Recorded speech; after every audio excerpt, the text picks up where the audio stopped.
আমাদের প্রথম জামাই ষষ্ঠী বলে কথা, তাই খুঁজে খুঁজে শাশুড়ি মার জন্য একদম পছন্দের জিনিসগুলো কেনা হয়েছিল। আর শাশুড়ি মা তো এটা পেয়ে খুব খুশি, কিন্তু এই সাজার জিনিসগুলো কিসে দেবো বুঝে উঠতে পারছিলাম না। তারপর ভাবলাম উইকেন্ডে বসে গিফট হ্যাম্পারটা নিজেরাই বানিয়ে ফেলি। কিন্তু এবারে আমার শর্ত ছিল জামাই ষষ্ঠী স্পেশাল এই গিফট হ্যাম্পারে জামাইকে কিন্তু হাত লাগাতেই হবে। দেখলাম আমার বরটিও কিছু না প্রতিবাদ করে রং করতে লেগে পড়লো।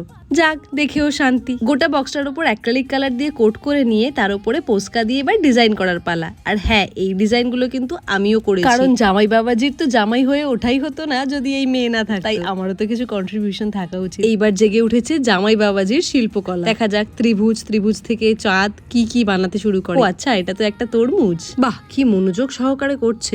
এটা আবার কি? ও আচ্ছা, আইসক্রিম। গরমকালে শাশুড়ির আর কোনো দুঃখই রাখবে না জামাই, একদম ঠান্ডা ঠান্ডা কুলকুল। সঙ্গে আছে আমার আঁকা গোলাপের সুগন্ধ। এই ছিল জামাই ষষ্ঠী স্পেশাল হ্যাম্পার। ভিডিওটা ভালো লাগলে অবশ্যই কমেন্ট করে জানিও কিন্তু। দেখা হচ্ছে পরের ভিডিও।